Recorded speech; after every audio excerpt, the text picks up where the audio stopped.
juga Dr. Zahir, kerana bersama-sama dengan kita semualah dalam kuliah IPT anjuran untuk siswa kita. Sembang-sembang kopi lah ni, insyaAllah ni agak special sikit lah berbanding kuliah-kuliah sebelum ni. Jadi kali ni kita akan buat macam diskusi lah lebih kurang, ataupun forum.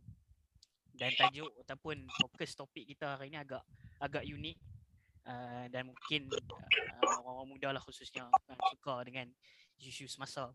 Tapi sebelum Ana menyerahkan lah pentas ini kepada kita kata para panel, suka untuk Ana mengajak kita sama-sama untuk kita tajdid niat ataupun kita perbaharui niat dan fokus kita lah, had dan mind setting. Kenapa perlunya untuk kita bincang perkara sebegini dalam rangka kita sebagai seorang Muslim lah, insyaAllah. Yang pertamanya, Allah Subhanahu Wa Taala sendiri sebut di dalam Quran bahawa orang mukmin dan orang Muslim itu mereka ini berfikir, yatafakkaruna fi khalqis samawati wal ard. Kemudian ayat lain Allah kata, awalam yasiru fil ard fayanzuru kaifa kana aqibatu lil muttaqin. Jadi di dalam kita kata fikrah ataupun kita kata fikrah Islamiah Harakiyah sendiri, misalnya Syekh Qardawi ada menulis satu kertas kerja yang bertajuk Thaqafah Ad-Da'iyah. Thaqafah Ad-Da'iyah ni kalau diterjemahkan dalam bahasa Melayu kita kata bekal-bekal lah, ataupun Ustaz Darus boleh betulkan Thaqafah atau keperluan-keperluan yang diperlukan oleh da'i, para duat. Dan dia beliau bahagikan keilmuan ataupun thaqafah yang perlu dikuasai oleh para duat ini kepada 5 cabang, dan 2 cabang yang disebutkan beliau senaraikan adalah satunya thaqafah al-ijtimaiyah ataupun keilmuan kita kemasyarakatan yang merangkumi juga soal politik, dan juga thaqafah ataupun kata ilmu waqi' ataupun ilmu semasa. Jadi kalau untuk ni lah sahabat-sahabat anak muda yang mungkin tak boleh nak baca bahasa Arab direct kan daripada kertas kerja Qardawi, boleh baca kupasan atau ulasan dalam bahasa Melayu daripada Ustaz Rizal dalam buku Seni Berfikir Yang Hilang. Jadi insyaAllah. Kemudian sebab keduanya adalah berkaitan perkembangan semasa ini sangat berkait rapat dengan kita. Mungkin ada yang argue ataupun macam persoalkan kenapa kita perlu ambil tahu kan antara negara kafir dengan negara kafir kan, bergaduh kan, apa kaitan kita dengan orang yang beriman kepada Allah kan, apa kaitan kita dengan dunia Islam. Jadi kalau kita balik pada sejarah, misalnya salah satu contoh yang kita boleh bawa, 2 contoh lah. Satu ketika zaman Rasulullah sallallahu alaihi wasallam dan para sahabat, mereka hidup ketika itu di dalam pertembungan tamadun Rom dan Parsi, dan ada satu surah Rom kan, ayat pertama hingga ayat kelima. Kalau kita baca tafsir Qurtubi, disertakan hadis riwayat daripada Tirmizi berkaitan mengapa ayat ini diturunkan. Antaranya adalah ketika itu umat Islam kita kata cenderung kita kata menyokong Rom kerana mereka adalah ahli kitab. Kan kita nak kata perkembangan semasa tu diikuti. Dan juga contoh kedua, kalau kita lajak sikit sejarah yang dekat dengan kita, Perang Dunia Pertama misalnya, betapa pada asalnya tak ada kaitan pun dengan dunia Islam kan, Perang Dunia Pertama ni antara Austria-Hungary dan Hungary dan juga Serbia kan. Tapi bila mulanya tercetusnya dengan pembunuhan Franz Ferdinand, tak apalah, tak perlu detailkan kan. Jadi dunia Eropah mula masuk campur sebagainya. Tiba-tiba Uthmaniyah turut masuk campur dalam peperangan. Akibatnya beri kesan yang sangat besar kan kepada Uthmaniyah sendiri, dan menjadi antara asbab kan, konsekuensi ataupun kesan dia menjadi antara asbab utamalah mengapa khilafah itu runtuh sendiri di atas kerugian besar yang dihadapi oleh Uthmaniyah. Jadi itu saja kot nak bagi macam kata berapa besarnya kita kata perkembangan ini, ilmu semasa dan juga perkara sebeginilah perlu kita ambil iktibar dan juga perhati kan, track, follow up, tambah kita sebagai ahlul harakah ataupun ahlul fikrah, kerana segalanya berkait insyaAllah dengan kita. Jadi Ana terus minta maaf tu sebagai mukadimah lah. Jadi Ana akan terus kita akan lanjutkan teruslah dengan sesi kita insyaAllah. Jadi sesi kali ini forum lah lebih kurang. Kita akan ada lebih kurang 3 ke 4 pusingan lah. Jadi pusingan pertama ada 5 soalan sebenarnya. Dia banyak juga soalan. Anda diberikan satu pusingan ni 5 soalan. Tapi 5 soalan tu tidaklah kita kata diberi kebebasan kepada panel untuk jawab kan, yang mana yang perlu dijawab oleh panel masing-masing. Dan mungkin akan diberi 15 minit lah seorang panel untuk jawab soalan-soalan yang akan ditanya lah kan, yang mungkin sesuai boleh pilih dan jawab. InsyaAllah yang pertamanya perlu Pakcik Ismail perlu share screen ke untuk mungkin highlight soalan.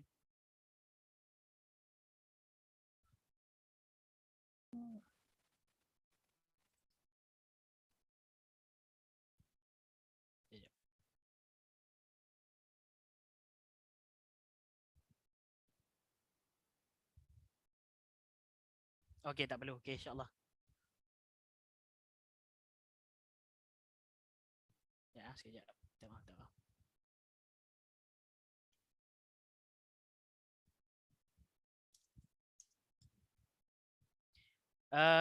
Okey. Cuma sebelum menjawab soalan-soalan ni, nak minta sebab nak minta maaf sebab tak dapat kita kata detailan perincian berkenaan kita kata panel masing-masing. Mungkin masing-masing panel boleh sedikit sebelum menjawab soalan-soalan tu seminit dua perkenalkan diri lah tu kan. Latar belakang ana mohon maaf Hasif tak dapat perincian tu. Jadi sebab tak mau kita kata drag masa, nak serahkan teruslah kepada panel. Tapi ana serah mungkin panel pertama Pakcik Ismail kot. Soalan ana sebutkan soalan 5 soalan tu direct terus. Mungkin boleh pilihlah yang mana yang akan dijawab. Yang pertamanya, soalan pertama, apakah sebab ataupun punca-punca terjadinya perang Rusia Ukraine ini? Kemudian yang keduanya, mungkin panel boleh jelaskan sedikit tentang sejarah Rusia. Dan soalan ketiga ni mungkin lanjutan juga kepada soalan kedua, iaitu sejarah perincian sikitlah sejarah Rusia dan juga Ukraine selepas kejatuhan Soviet Union pada 1991. Soalan keempat berkait dengan kenapa Ukraine ingin menganggotai NATO kan. Dan juga soalan yang terakhir dalam pusingan pertama ni, apa yang menyebabkan Rusia serang Ukraine juga kan. Okey, insya-Allah. Jadi tak apa masa nak serah kot pada panel pertama Cik Ismail, insya-Allah. Tafadhal. A'udzubillahi minasyaitonirrajim. Bismillahirrahmanirrahim. Saudara pengurusi Fadil Ustaz Darus, Dr. Zahir, sahabat-sahabat dan sahabat-sahabat Hafiz Muaz, Cikgu Ma'adi pun ada sini, Hafiz Ilyasa pun ada sini. Alhamdulillah. Alhamdulillah. Nampak ramai juga lah. Yang kata Zira pun ada sini. Alhamdulillah. Assalamualaikum warahmatullahi wabarakatuh. Waalaikumsalam. Jadi kita mula dengan hajat daripada Alhamdulillah bil alamin wassalatu wassalamu ala mursalin wa ala alihi washabbihi ajmain. Rabbi shrah li sadri wa yassir li amri wahlul 'uqdatam min lisani yafqahu qawli. Asyhadu an la ilaha illallah wa asyhadu anna Muhammadar Rasulullah, amma ba'd. Sama sekalian mengaturkan setinggi-tinggi kesyukuran kepada Allah SWT kerana dengan izin dan limpah kurnianya kita dapat bersama pada malam inilah. Dan dalam banyak-banyak forum kita, inilah satu-satu forum yang kita boleh bincangkan perkara-perkara yang berlaku di mana-mana saja di dalam persekitaran kita. Yang inilah peluang-peluang kita yang boleh kita bincang bersama. Forum-forum macam inilah kita ada di sini, insya-Allah. Jadi dalam kuliah PT ini dia mengambil kesempatan daripada isu-isu semasa dan sebagainya. Ahlan wa sahlan pada antum semualah. Jadi kita kata malam ni sembang kopi. Sembang kopi ni sembang kopi fahamlah, sembang orang biasa, orang tak nak cerdik, bukan pakar-pakar lah sangat. Jadi takat-takat yang tahu kita tahulah. Jadi yang jadi Cikgu Mahdi ada rasa ada bolehlah tambah-tambah nanti insya-Allah. Ana Muhammad Ismail Ibrahim, umur 65 tahun sekarang ni, bermustautin di Alustaq lah, insya-Allah. Jadi sepenuh masa dengan haluan lah, dengan jemaah insya-Allah. Jadi balik pada soalan yang pertama tadi,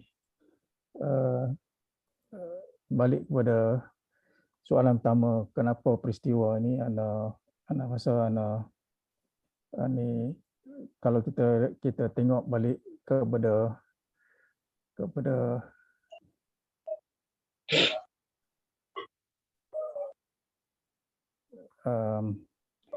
ana boleh share screen.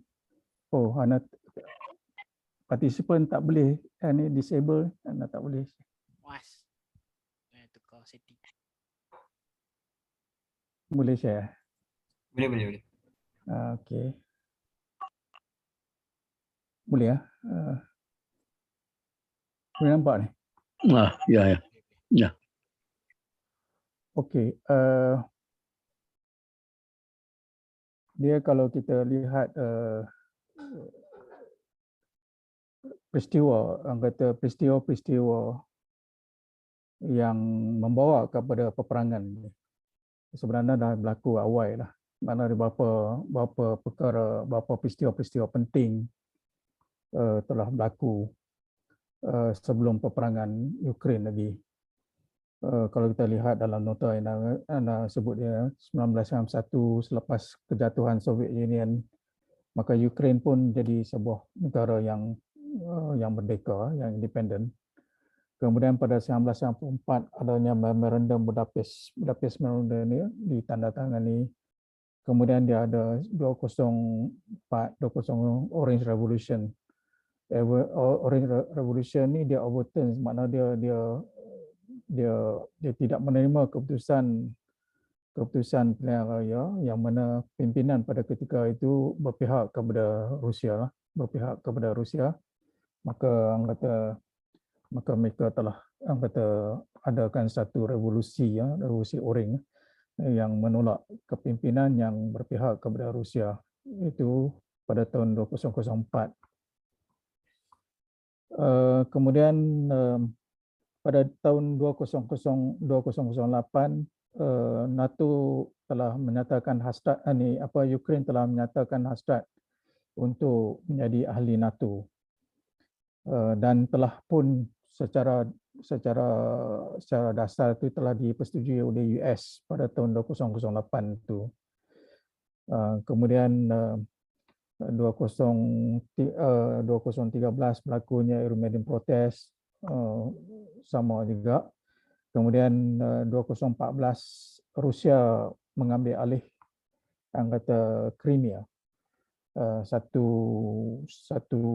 peninsula ataupun satu yang ada dekat Ukraine tu, Crimea 2014. Crimea ni dia ada sejarah dia. Kalau kita tengok sejarah dia pada tahun 1944 pernah berlaku pendudukan orang Yahudi di situ dan cuba dijadikan sebuah negara Yahudi di situ pada 1944. Kemudian idea ini dibantah oleh orang Yahudi, itu pada 1944. Kemudian pada 2019 yang presiden yang ada sekarang ni dia menang, Zelensky ini menang dan telah dipilih sebagai presiden Ukraine. Zelensky ini ialah seorang Yahudi dan dia punya career sebenarnya dia ni seorang pelawak lah ni kata ni. Kemudian Disember 2021, iaitu akhir tahun lepas, yang kata Putin apabila dia melihat bahawa kesungguhan Ukraine untuk menjadi anggota NATO, dan Putin berkali-kali meminta secara bertulis khususnya daripada Amerika tentang jaminan security ataupun security guarantees daripada NATO dan Amerika. bahawa mereka tidak akan yang kata, tapi tidak dijawab sama ada oleh pihak NATO ataupun pihak US sendiri. Kemudian pada 2 Februari 2021 maka Rusia telah yang kata telah yang kata apa recognize ada beberapa 2 tempat yang kata nak ni untuk sebagai negara suveran sendiri. Kemudian pada 24 Februari Rusia melancarkan serangan kepada Ukraine.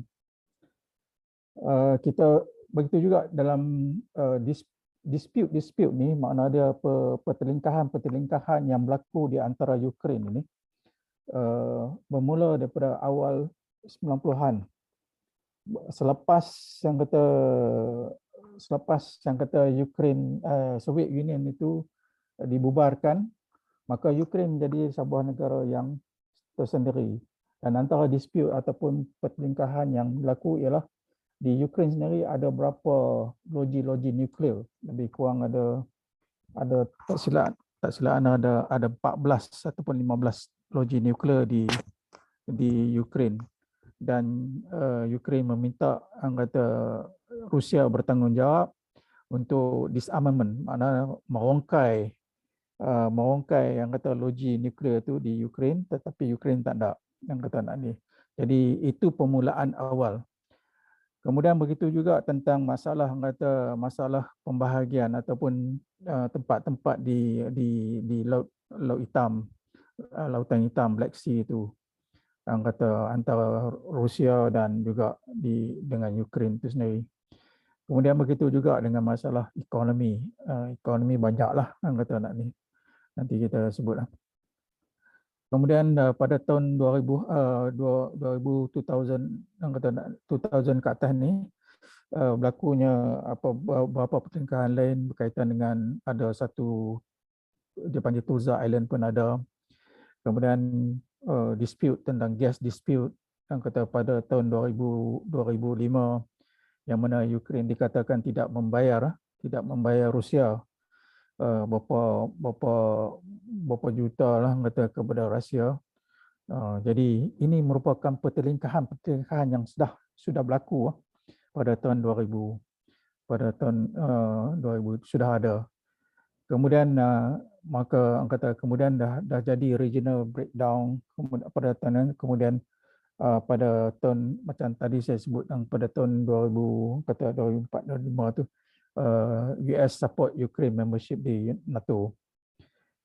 Kemudian pada 2010 ke atas ni Viktor Yanukovych ni presidensi dia ni berpihak kepada Rusia. Kemudian kepada masalah kata economy integration semua ni yang antara Ukraine dengan Eropah ini sudah berlaku. Kemudian 2014 apabila Rusia mengambil alih Crimea. Ini di antara isu-isu awal yang berlaku sebelum kejadian peperangan itu sendiri. Kemudian 2019 tadi kita sebut Zelensky menjadi presiden. Ini yang baru ni kemudian pengiktirafan yang kata dua wilayah ini Donetsk dengan Luhansk ni yang kata oleh Rusia pada 21 Februari 2022 baru lagi sebagai wilayah tersendiri yang keluar daripada Ukraine. Jadi ini yang kata. Kemudian barulah pada 24 Februari 2022 yang kata Rusia melancarkan serangan. Tapi seminggu sebelum serangan itu dibuat sudah ada satu persidangan akbar yang dipanggil hampir seluruh jurnalis daripada dunia menjelaskan tentang masalah Rusia dengan Ukraine yang mana Putin telah menjelaskan tentang masalah Ukraine ni kenapa tidak membenarkan Ukraine menjadi ahli NATO dan sebagainya. Kerana sebelum ni pada tahun 1997 tak silap, tolong betulkan Dr. Zahid, apa ni Rusia yang kata cuba membekalkan apa ni apa ni logik nuklear di Cuba telah ditahan oleh US. Sebab tu atas alasan yang sama tu dia tak benarkan juga di sempadannya, di negara-negara sempadannya. Ini di antara perkara-perkara ni sudah ada, dan sebelum tu telah pun dikerahkan lebih pada 100,000 kata tentera di sempadan Ukraine. Jadi yang kata sudah berlakunya kata kerahan tentera di sempadan. Jadi Ukraine duk kata mungkin takkan jadi serangan. Yang kata jadi dia tak expect kata rupanya Rusia ni bersungguh-sungguh. Kata kalau dia dah bagi ultimatum kata tentang jaminan security itu, dia bagi ultimatum kepada NATO dan juga kepada US, dan Putin yang kata tidak terima apa-apa jawapan, maka apabila sudah tidak ada terima apa-apa jawapan, maknanya tidak ada jaminan, ditakrifkan sebagai tidak ada jaminan. Wallahu a'lam. Assalamualaikum warahmatullahi wabarakatuh.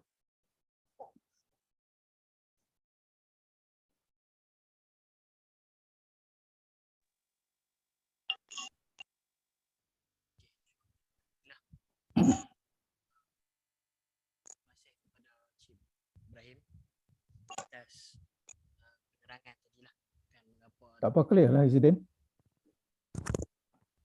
Assalamualaikum, dengar ah? Okey dengar. Okey. Dekat sikit. Alhamdulillah, terima kasih kepada Cik Ibrahim atas kita kata kupasan penerangan sikitlah tentang latar belakang ataupun kita timeline lah daripada sejak bilanya tercetusnya kita kata dispute ataupun konflik ataupun krisis di antara Rusia dan Ukraine kan sedikit sebanyak. Jadi insyaAllah tu harap kita semua dapat nampak sikit lah kan dia punya kita kata tasawur, kita gambaran kita kata konflik ataupun peperangan yang sekarang ini tidak berlaku secara kebetulan ataupun tiba-tiba. Dia ada sejarah kan, sejarah konflik dia tersendiri. Jadi insyaAllah anda akan teruskanlah kepada Ustaz Darus. Mungkin Ustaz Darus ada pandangan ataupun ingin jawab soalan-soalan untuk pusingan pertama insyaAllah. Tafadhal mashkurah Ustaz Darus. Baik. A'udzubillahi minasyaitonir rajim. Ana akhukum fillah Muhammad Darus.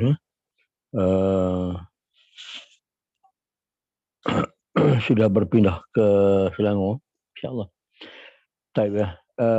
Ana nak sebut kembali balik Rusia dengan Ukraine ni kerana nak kira di dalam sejarah awal mereka merupakan satu bangsa sebenarnya.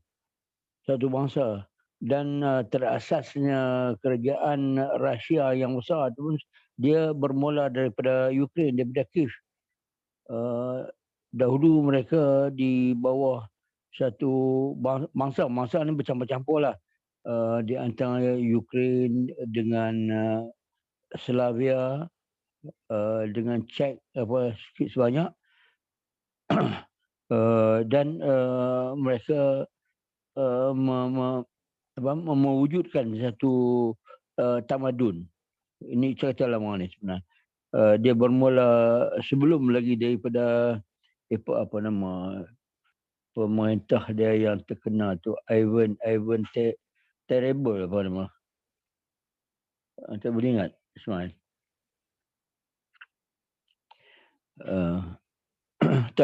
Mereka telah mendirikan satu tamadun yang tersendirilah di satu kawasan. Pada awalnya mereka ini suku-suku begitu, tidak bersatu, tidak bercantum. Kemudian mereka meminta daripada seorang maharaja ke raja daripada golongan Viking.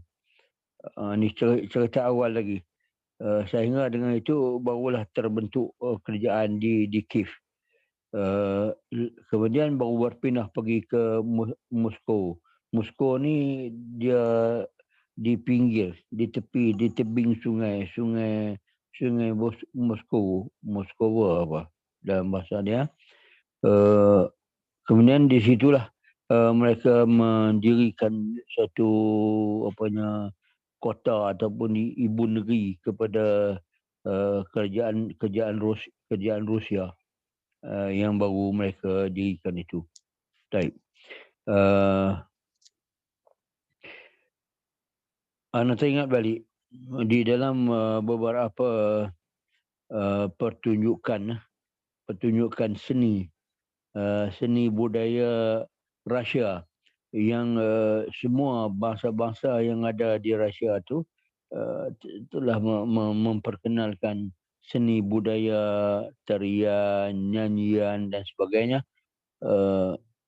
di Mesir lah.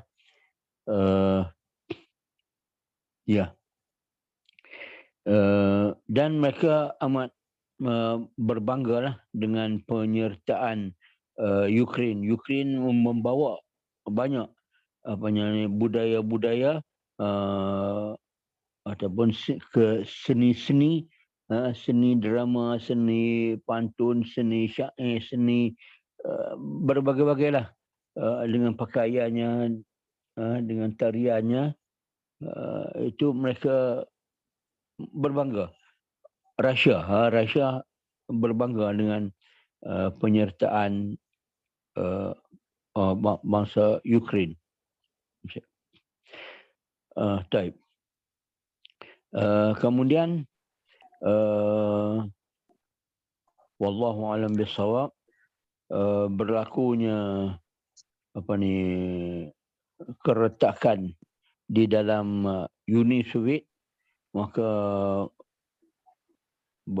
bercerai-berai negara-negara ataupun bangsa-bangsa yang bernaung di bawah Rusia. Tapi negara Islam kebanyakannya masih lagi tunduk di bawah sayap Rusia, kecuali Poland, Hungary, siapa lagi, itu mereka keluar membentuk negara yang merdeka sendiri dan join dengan Eropah Barat. Type. Jadi Rusia dua perkara. Dia tidak nak melepaskan Ukraine ni. Yang pertama, kerana dia dianggapkan Ukraine itu adalah sejenis, satu bangsa dengan dia, satu etnik dengan dia. Cuma mungkin bahasa saya yang agak berlainan sedikit. Satu. Yang keduanya ialah kalau dia lepaskan Ukraine ini, dia akan mendedahkan diri dia kepada ancaman Barat lah, ancaman Eropah Barat.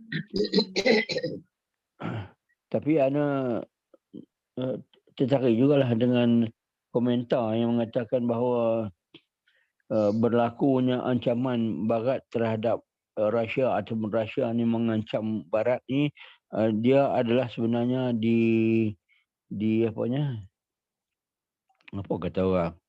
dilaga-lagakan, ditimbulkan permusuhan ini oleh satu pihak yang lain.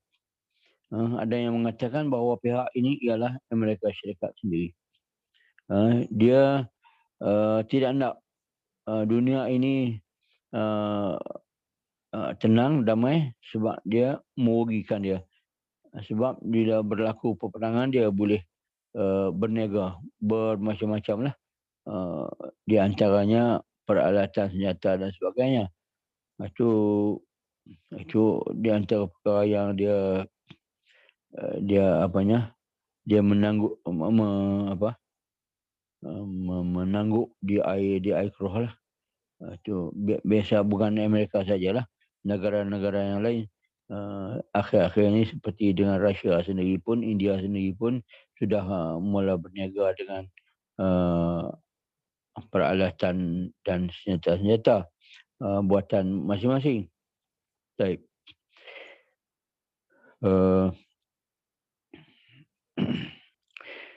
Kemudian berlaku perang yang sama-sama kita perhati pada hari ini. Ini pun beberapa andaian. Ada orang buat andaian mengatakan bagaimana kalau Rusia itu kalah. Ada yang mengatakan mungkin Putin akan bunuh diri, ataupun digulingkan, ataupun dijatuhkan, dan seterusnya. Mereka akan jadi lebih samsing lagi dan lebih biadab dan kurang ajar lagi.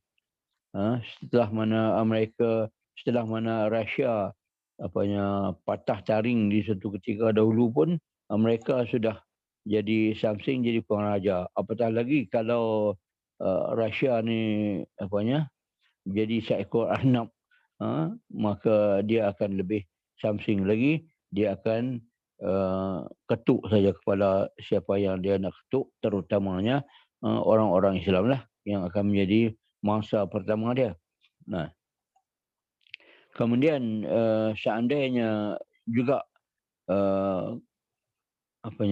Rusia kalah, maka di ketika itu akan timbul pula kemungkinan satu blok yang lain, blok baru, mungkin yang disebut sebagai blok Islam, mungkin akan dikepalai walaupun dia dalam keadaan yang lemah, tetapi dia akan menjadi satu benih awal kepada penubuhan blok baru ini, iaitu Afghanistan, dan akan dia satu lagi akan menyertai dengan dia ialah Mujahidin Shishan, dan juga mungkin akan disertai oleh tentera Khurasan, dan satu lagi mungkin juga akan disertai oleh Daulah Islam. Itu yang menjadi seteruah kepada Amerika dan Rusia yang berperang di Syria dan sebagainya. Dan mungkin lagi banyak lagi mungkin Qaedah sendiri pun yang dipimpin oleh Usama bin Laden. Sekarang ni anak dia pula yang tampil ke hadapan, lebih kurang macam bapa dia juga, akan turut serta ke dalam blok yang ketiga ini. Wallahu a'lam bishawab. Ini adalah andaian-andaian.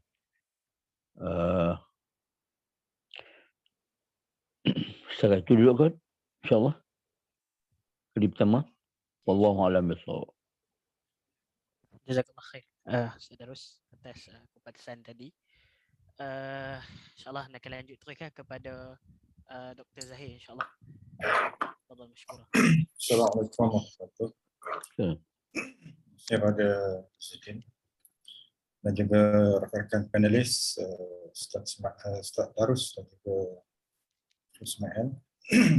Sebelum melanjutkan perbincangan kita ni, mari kita lihat semintas lalu negara Rusia ni, supaya kita kenal Rusia ni bagaimana. Yang pertama sekali, Rusia sendiri ada beberapa etnik. Etnik paling besar adalah etnik Rusia. Kemudian diikuti oleh Tatar. Rusia punya etnik 81%. Maknanya majoriti orang Rusia. Jadi orang Tatar dan orang lain. Itu 4%. Yang paling hampir dengan Rusia ni 4% saja. Yang lain itu sedikit. Kemudian dari segi agama, orang di Rusia ni majoritinya Kristian Ortodoks, 47% saja, tak ramai ya. Berbanding dengan mereka yang ada kepercayaan tapi tidak ada agama. So, dia percaya tapi tak ada agama ni 25%. Agak tinggi juga. Kemudian juga atheist. Atheist ni sekitar 13%. So, kalau campur atheist dengan yang tak ada agama tapi ada kepercayaan ni, sejumlahnya 38%. So, hampir sama dengan penganut Kristian Ortodoks. Islam cuma dalam 6% saja. So, kalau tengok dari segi data agama dia, maknanya mereka ni boleh halakan ke mana pemimpin itu nak pergi. Ya. Sebagian besar itu atheis dan juga tidak ada agama, tapi ada kepercayaan. Satu jumlah yang kritikal lah. Dalam sebuah negara yang besar ni 17.1 juta kilometer. Negara paling besar dalam dunia ini adalah Rusia. Dan dia ada 14 negara yang bersepadan dengan sepadan Rusia. Belarus, Latvia, Finland, Poland, China. So negara-negara yang yang pernah menjadi kawan dan sekarang ini mungkin menjadi lawan sebahagian. 14 buah negara. Berbanding dengan Malaysia, berapa je kan? So konflik itu sentiasa ada. So melihat kepada sejarah Rusia yang dua penulis nyatakan tadi.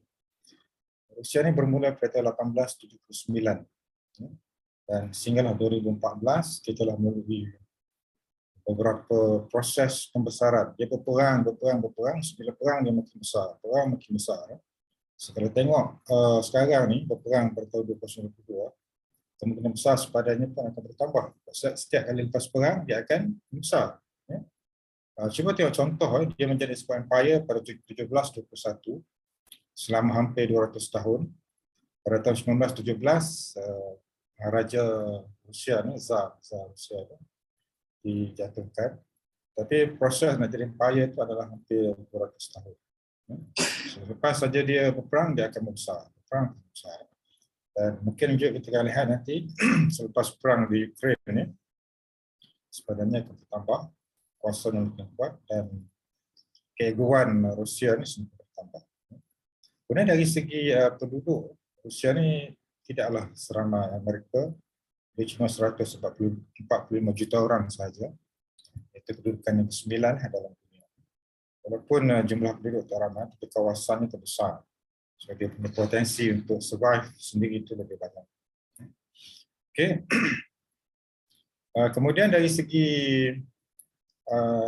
melihat kepada persoalan pertama tadi, jawab beberapa soalan di sini. Kenapa Ukraine ingin menganggotai NATO? Ya? Kenapa dia nak jadi NATO? Sebenarnya dia ada sejarah-sejarah yang sebelumnya. Melihat kepada pendapatan ekonomi, social policy, social security, pendidikan, freedom dan juga ekonomi, di barat ni lebih banyak tarikan berbanding dengan Rusia. Sebab tarikan di barat tu lebih banyak, so tentulah mereka ini akan lebih teruja nak menjadi lebih rapat dengan barat. Sebab kalau lihat dari segi per capita income di Rusia cuma 29,485 US dollar sahaja.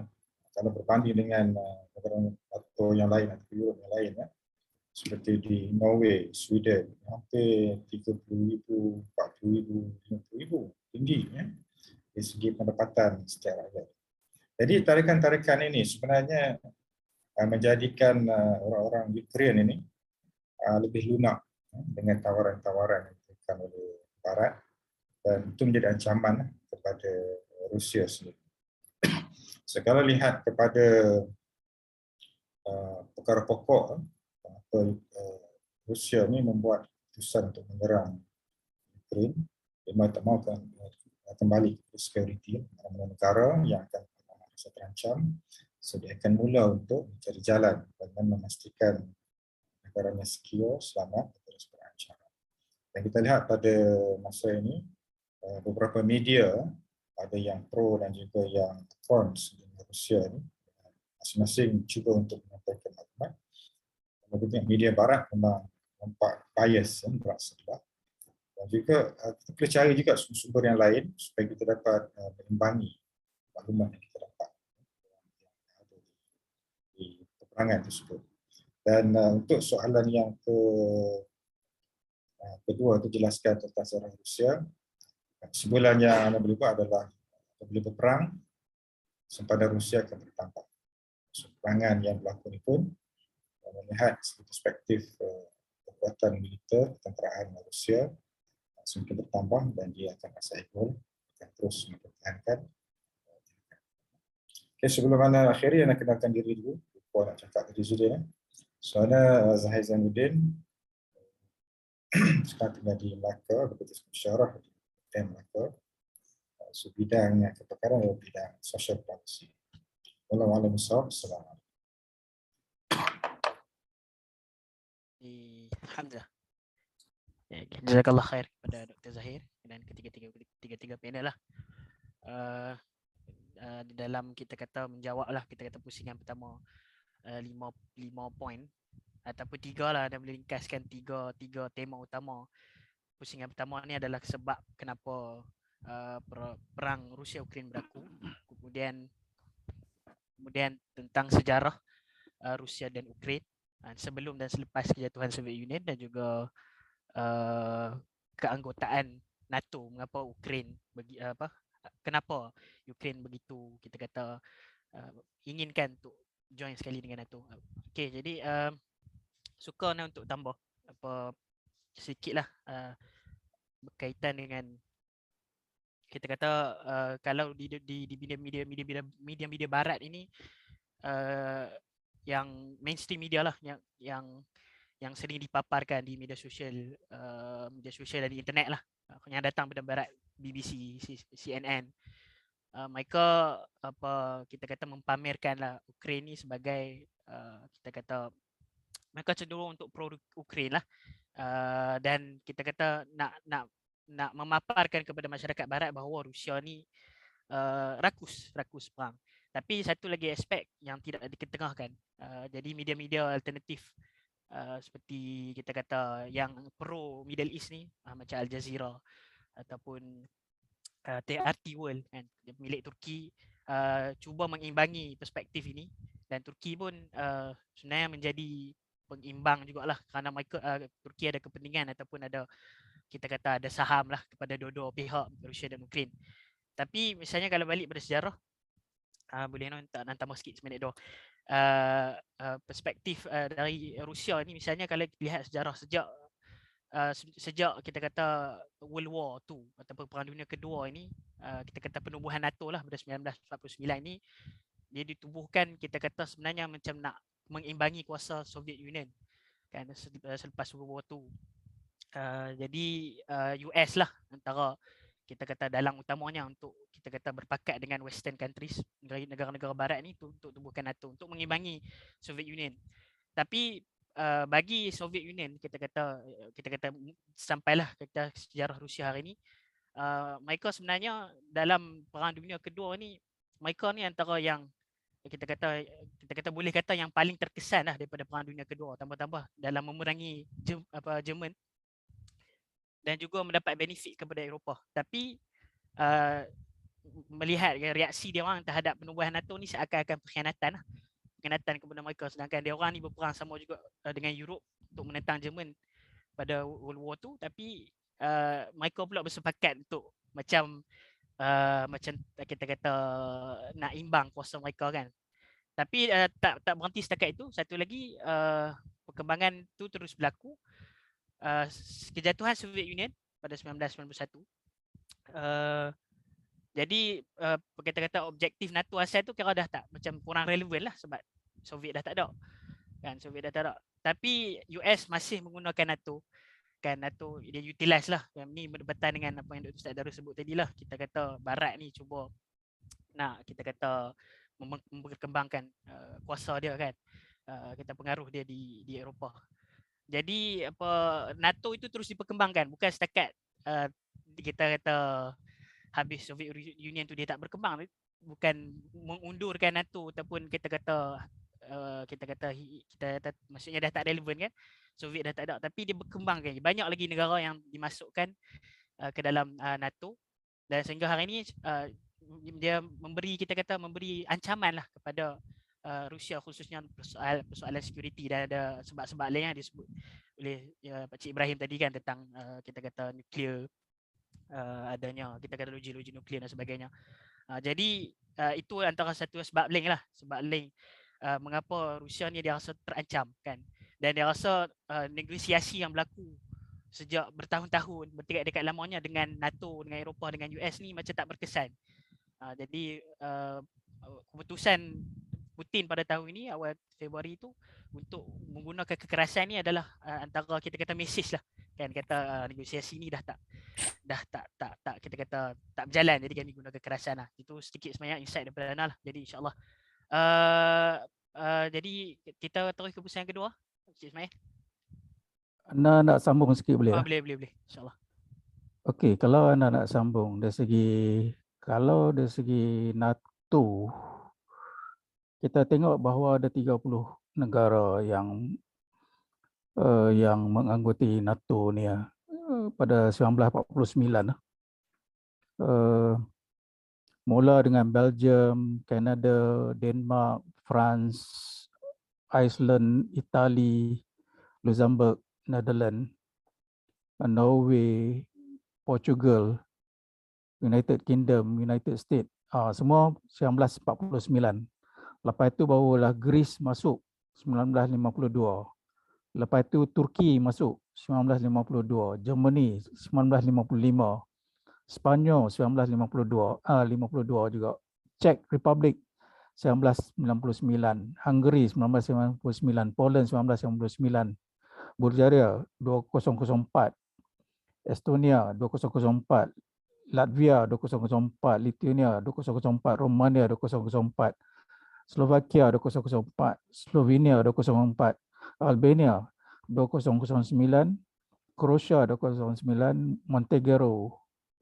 Montenegro 2017 dan North Macedonia 2020. Jadi dalam apa kelebihan yang ada pada NATO, kalau kita tengok kelebihannya banyak dia rujuk kepada artikel 5 lah. Artikel 5 dalam perlembagaan NATO ni, dia kata if a NATO ally is the victim of an armed attack, sekiranya anggota NATO tu menjadi mangsa kepada serangan senjata, each and every other member of the alliance will consider this act as act of violence as an armed attack against all members and will take the action it deems necessary to assist the ally attack. Maksudnya kalau salah satu daripada anggota tu diserang, jadi tanggungjawab 30 ataupun 29 anggota yang lain tu mempertahankan. Sebab tu kalau dalam 3 hari yang lepas apabila Rusia menyerang satu tempat di Libya, di mana ada satu tempat di sempadan Poland tu, tempat simpanan yang kata dia jadi tempat macam tempat kemasukan senjata US dan juga daripada negara-negara NATO ni, dia masuk ke situ. Dan yang kata Rusia telah serang dan baru ni 35 orang dikatakan telah mati dan 138 orang dah yang kata cedera lah. Ini menyebabkan yang kata satu serangan secara tak langsung tu serangan secara NATO, cuma dia serang tu dalam kawasan Ukraine, masih lagi dalam kawasan Ukraine. Sebab tu mereka tak buat apalah. Kemudian kalau kita tengok NATO by itself, kalau kita tengok keanggotaan NATO, kata NATO by itself, anda cuba share sikit kata nak ni. NATO by itself, kita tengok dia punya keanggotaan ni, semuanya dia kata North Atlantic, semua ni. Maknanya di belah utara saja. Dan ditubuhkan pada 1949 selepasnya kejatuhan kerajaan Osmaniyah dan tertubuhnya kerajaan Israel. Jadi kalau kita teliti betul-betul, NATO tu sebenarnya kalau kita teliti, dia sebenarnya ialah satu pakatan ketenteraan negara-negara Kristian. Dan dia juga NATO juga meneruskan perang salib terhadap negara-negara Islam dengan menggunakan berbagai-bagai hilah undang-undang antarabangsa. Ada yang digunakan secara kekerasan, ada digunakan secara undang-undang, macam-macam hilah akta undang-undang antarabangsa mereka gunakan terhadap negara-negara Islam. Sebab tu kalau kita tengok bila dia serang Libya, Iraq, Yaman, dan kata Syria dan sebagainya, orang kata dia diam. Dia tak kata apa, kerana antaranya ada di antara negara-negara yang kata NATO juga terlibat, US dan sebagainya, US, Perancis, US dan seterusnya. Dan dia takkan sekali-sekali membela dan mentahkan negara Islam yang diserang sekalipun negara itu lemah, tak ada. Jadi dia tak berpihak. Itu kita kena faham. Sebenarnya dia meneruskan perang salib secara tak langsung. Kerana kejatuhan kerajaan Osmaniyah, maka tertubuhnya satu lagi kerajaan, walaupun kita nampak tu macam legal lah, secara halal lah, yang kata ini satu pakatan. Sebenarnya nampak dari segi perundangan, dari segi peraturan, ini NATO pakatan, tetapi dia merupakan pakatan perang salib, tentera-tentera salib itu sendiri. Dan dia tidak terbuka kepada negara Islam. Kerana secara teknikalnya, kerana negara Islam tu kebanyakannya di South, belah selatan. Jadi secara teknikalnya belah selatan. Jadi secara teknikalnya bukan North Atlantic. Dan rakyat yang kata yang bawah selatan ni dia bukan kulit putih. Kalau tak kulit putih dia bukan yang kata. Itu dia punya ni. Sebab tu kalau tengok dalam media pun bila depa kata ni, kata depa ni orang Kristian, orang kulit putih, orang kata mata biru dan sebagainya, yang kata dah. Dan eksklusifnya untuk negara Kristian. Tapi Turki macam mana? Tapi Turki pada tahun 1949 yang kata nak tadi, 52 tadi, yang kata ni, kenapa Turki masuk? Kerana sebahagian daripada Turki, yang kata negara Turki itu adalah yang kata duduk di dalam Eropah. Dan juga dikatakan pada ketika itu, ketika diberi keanggotaan itu, ialah dia sebuah negara Islam yang telah pun dijinakkan. Itu sebagai tambahan analisa yang anda buat sendiri, yang daripada apa yang kita tengok, ini yang berlaku, apa kaitan dengan kita dan sebagainya. Wallahualam. Itu sebagai tambahan. Masya-Allah. Jazakallah kepada Cik Ismail. Kita teruskan ke pusingan kedua lah, insya-Allah. Jadi insya-Allah pusingan kedua. Sama juga kita kata ada lebih kurang 5 soalan dalam kita akan tanya teruslah ke 5 soalan tu. Mungkin setiap panel boleh jawab yang mana boleh kenal lah dengan masing-masing punya pandangan, insya-Allah. Yang pertamanya untuk pusingan kedua adalah tentang sikap Persatuan Bangsa-Bangsa Bersatu ataupun United Nations lah, dan NATO terhadap perang ini. Jadi apakah sikap mereka? Itu yang pertama. Yang kedua adalah peranan Amerika Syarikat ataupun United States dalam peperangan ini. Kemudian ada sedikit kurungan, mungkin ada selitan berkait dengan peranan Elon Musk ataupun kita kata billionaire, kita kata businessman terkenal lah, kita kata soalan dia. Kemudian soalan yang seterusnya, yang ketiga untuk pusingan kedua adalah tindakan sanksi ataupun sekatan ekonomi terhadap Rusia. Jadi apakah pandangan panel? Yang keempat adalah berkaitan dengan sikap double standard ataupun sikap resis media barat, mainstream media barat. Mungkin tadi sedikit Encik Ismail dah sentuh, cuma nak kembangkan lagi kan, perincikan lagi bagaimana sikap double standard mereka terhadap isu ni. Dan yang terakhir sekali adalah kesan peperangan terhadap dunia dan manusia keseluruhannya. Jadi mungkin nak ikut turutan pusingan pertama tadi, serah kepada Pak Cik Ismail untuk mulakan pusingan kedua, insya-Allah. Bagi Dr. Zahir jawab dulu, saya nak jawab. InsyaAllah Dr. Zahir. Assalamualaikum warahmatullahi wabarakatuh. Kita kembangkan sikit perbincangan kita ni kepada soalan ni. Melihat kepada, anda jawab yang nombor 2 tu, tindakan sanksi, sanction ekonomi terhadap Rusia. So, melihat kepada impact konflik yang berlaku antara Rusia dan Ukraine dalam perdagangan, memang dia nampak sangat ketara pada hari ini.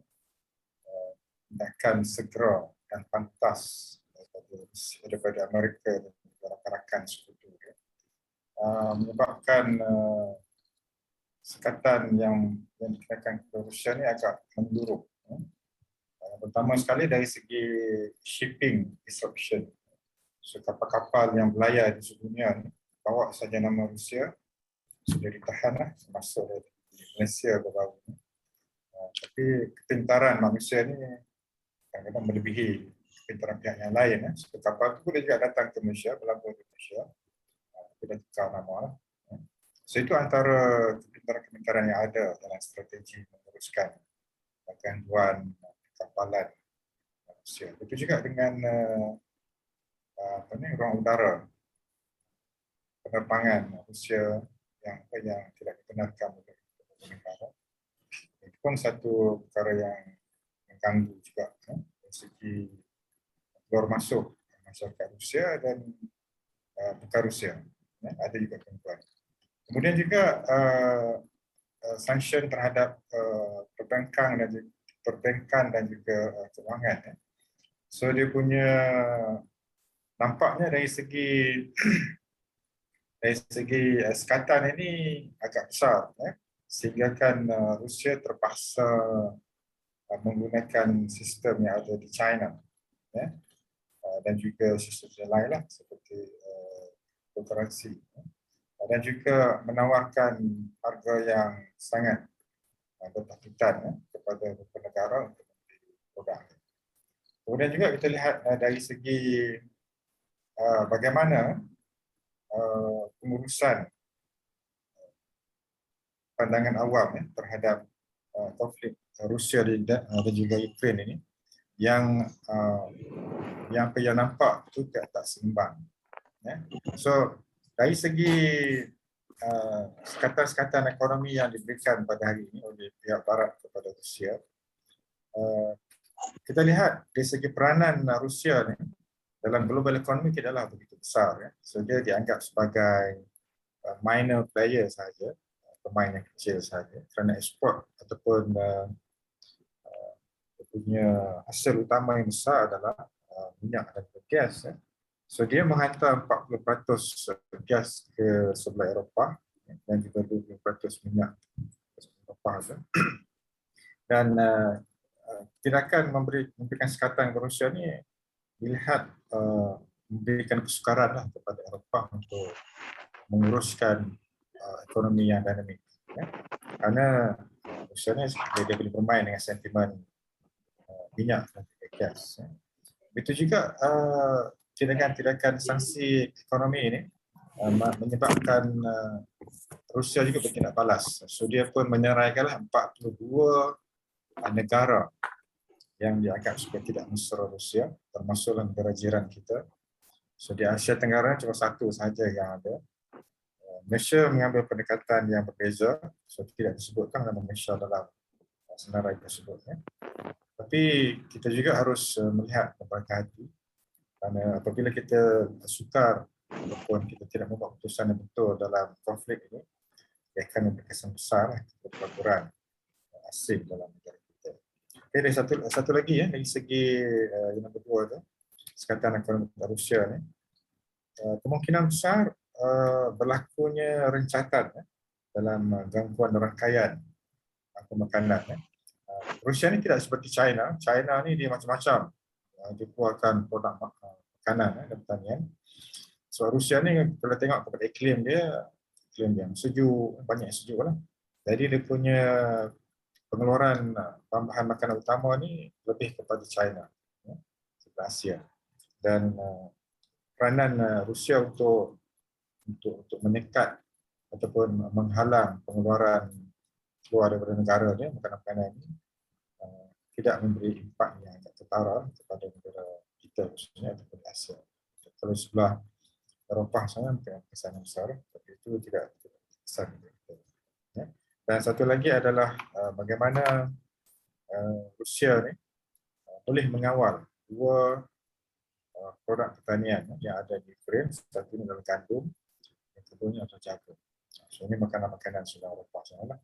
Tapi untuk kita, dari segi kesan ataupun impak sekatan ekonomi kepada Malaysia pada mana pada sekarang ini tidak mampu tertara, melainkan kalau kerjaan kita bijak untuk mengambil peluang dengan diskaun yang diberikan oleh Rusia untuk produk dia, kalau boleh kita gunakan peluang itu dengan baiklah.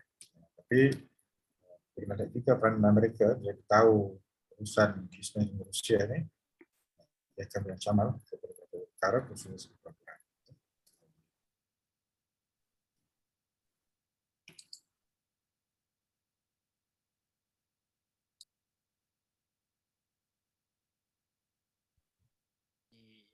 InsyaAllah. Okay, Ana sambung daripada apa yang sahabat sampaikan tadi. Bila kita katakan sanction, sanction tu apa yang dikatakan dengan sanksi ataupun sanction dalam bahasa Melayu di sini kita kata sanksi ya. Dalam bahasa Inggeris maksud dia sanction ni ialah sanction are penalties imposed. Dia kata sanksi ataupun sanction ni merupakan satu penalty ya, yang dikenakan kepada sesuatu negara, imposed by one country on another, ke atas negara lain, to stop acting aggressively, untuk menyekat tindakan agresif atau ataupun yang telah breaking international law, yang telah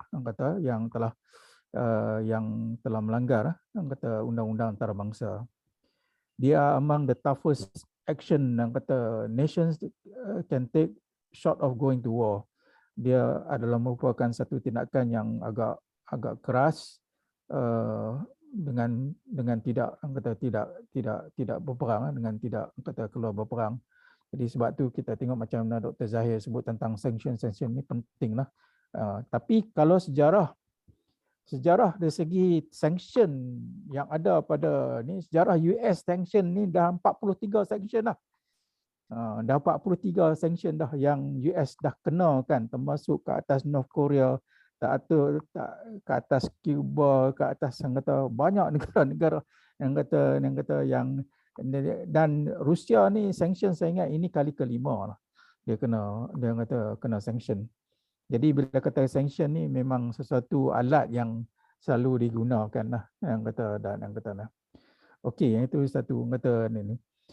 Kemudian tentang anda nak sebut tentang apa pelibatan US khususnya Elon Musk. Elon Musk, kalau kita tengok Elon Musk ni, dia ni seorang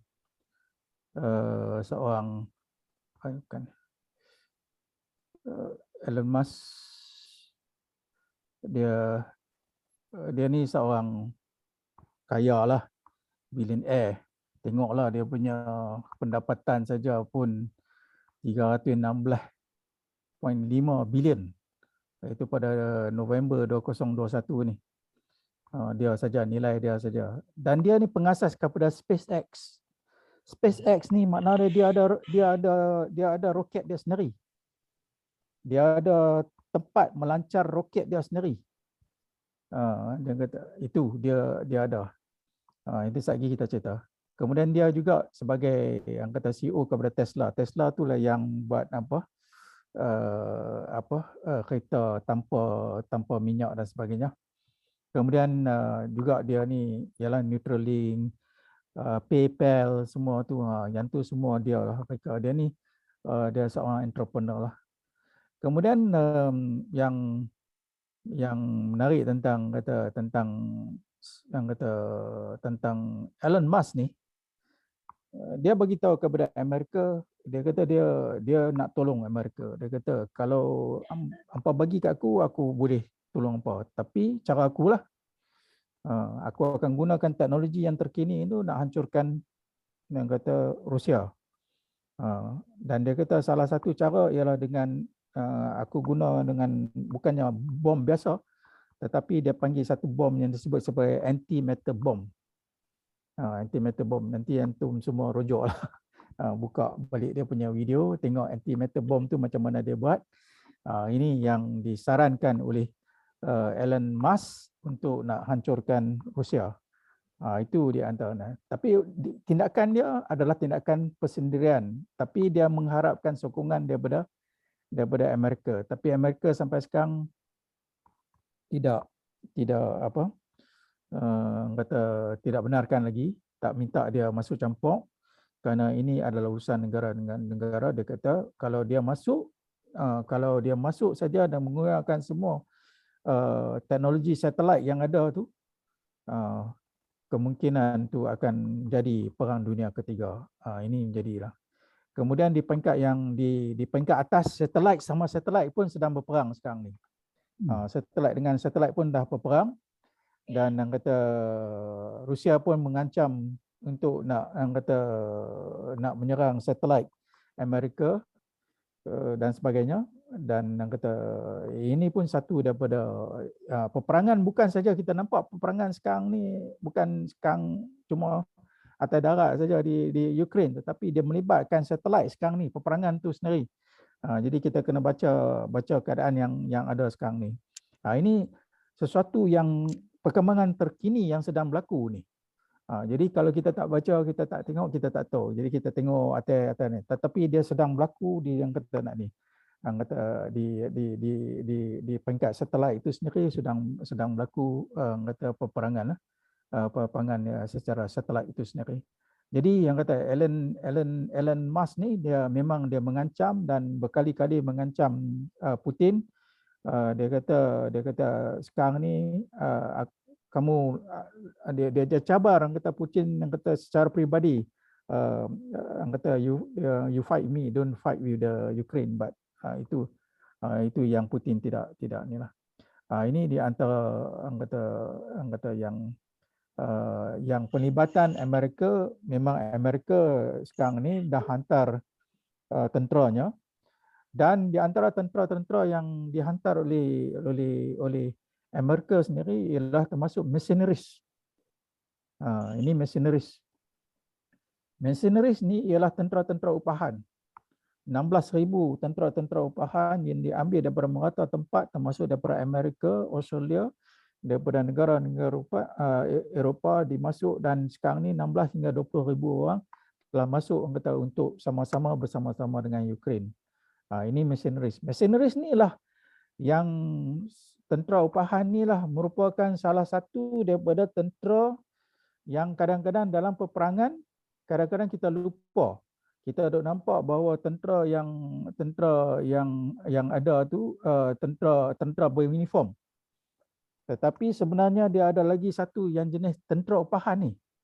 Tentera upahan ni dia by contract. 6 bulan masuk, 3 bulan masuk, tapi dia keluar. Tapi keluar kena bayar lah. Kira kaya lah. Maknanya dengan insurans yang sangat tinggi lah. Keluar, lepas tu mereka ni. Sama ada mereka sebagai sniper ke. Ini mercenaries. Dan mercenaries ni telah digunakan di Syria, di Libya, di yang kata ni, semua. Negara-negara, termasuk di Iraq. Semua mercenaries. Termasuk yang kata ketika mana Asisi yang menyerang umat Islam di Mesir tu, yang atas helikopter tu yang tembak, yang ramai mati tembak di bawah tu di Kairah tu, juga menggunakan tentera mercenaries. Tentera mercenaries ni ialah tentera upahan daripada luar negara. Ini juga digunakan dalam peperangan Ukraine sekarang ni. Tentera ini termasuk ini satu faktor lain lah. Jadi bila kita tengok bahawa peperangan Ukraine Rusia ni banyak benda kita boleh nampak. Mercenaries, satellite macam mana. Itu sedikitlah tambahan, wallahu alam. InsyaAllah. Soal tu terus pada Ustaz Darus untuk tambah, insyaAllah. Allahu Akbar. Ana nak sentuh sedikit mengenai dengan double standard di kalangan barat dan di kalangan orang kafir umumnya. Dia tidak ada pendirian dan dia tidak ada satu sikap yang tegas, yang tepat. Dia mengikut keadaan yang menguntungkan dia. Dia dia boleh berubah-ubah. Malah UN United Nations itu sendiri pun dia sebenarnya satu alat yang digunakan oleh Barat.